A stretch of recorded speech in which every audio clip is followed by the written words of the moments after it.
The UPS man just left, and he left a package, and we're going to be opening it up and taking a look at it. So this is what came. It is a DJI Spark. I guess I've heard some people recall or refer to these as mini drones. So I'll be tearing off the shrink wrap and taking a look at the hardware. Okay, so we have the AC adapter that has a USB on the back, and then we have a USB to micro USB, and then finally here is the drone itself, which is actually very small and quite light. And so the battery is here on the back. The first order of business will be to plug in and charge up the battery before I attempt to do any kind of pairing and or flying with the drone. Now let's see what that is. Not exactly sure what that is. I guess I'll have to read the manual to find it. Maybe, I don't know what that is. But and then also there were a bunch of little manuals in different languages. Probably should read those. So I plugged the drone in, and as you can see right there, 2 of the 4 LEDs are flashing. So the battery was had depleted down to about 50%, or at least that's the way. It may not have been fully charged when it was shipped. Usually I don't think most lithium-ion batteries, they don't charge them all the way. So I'll let that sit there and charge until it's charged completely before I begin to attempt to play with it.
Low battery warning.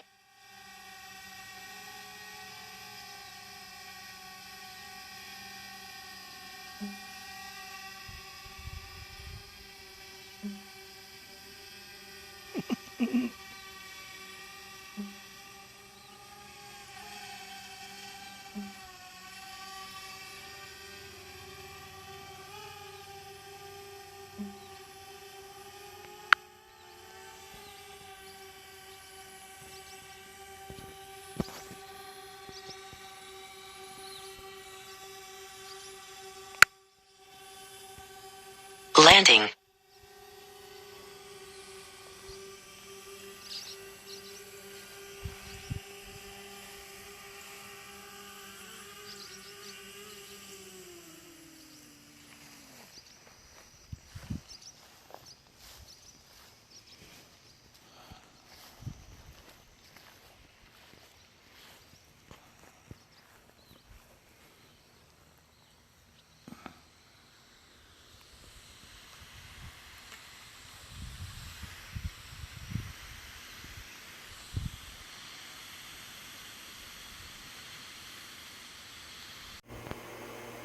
So that was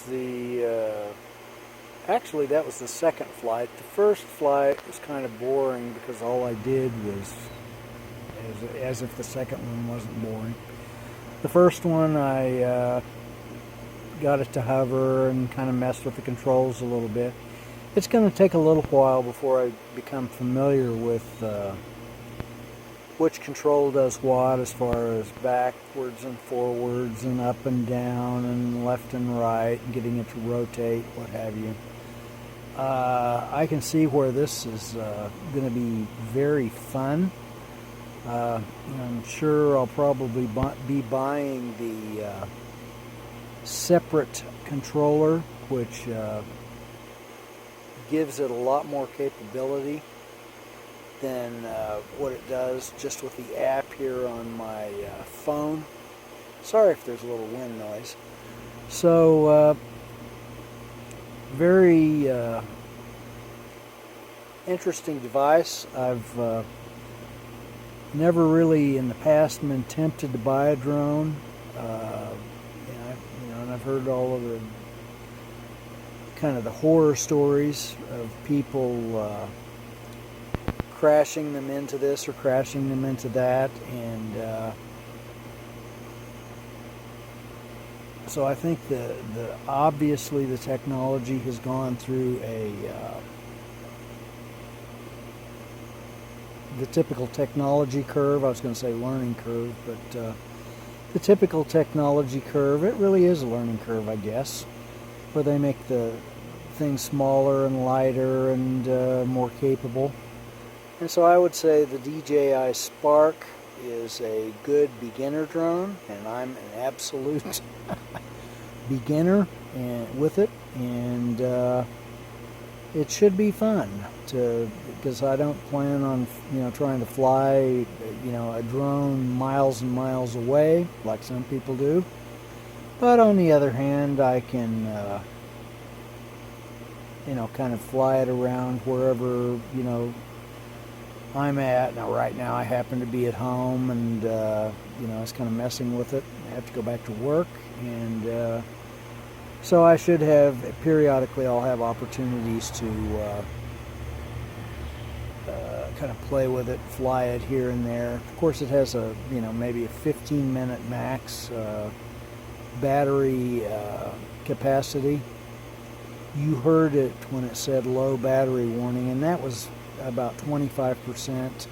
And I've watched a bunch of videos on YouTube where people really kind of pushed it to the point where it will automatically just land itself. But at this point, I would rather, when it says low battery warning, I would rather just kind of manually put it in a position where I can land it myself, initiate the landing, because who knows what the thing will do if it goes into some sort of automatic mode.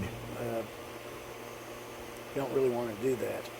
Now, this drone works completely on Wi-Fi, and so the range is obviously limited because of the Wi-Fi. Now, with the separate controller, from what I understand, it actually boosts the Wi-Fi signal, and so you're still operating it in conjunction with your mobile device, using the mobile device as the remote screen. And by the way, I didn't download the videos from it. This is just the video that was recorded streaming from the device, which is pretty neat. So there will be more videos to follow in the future.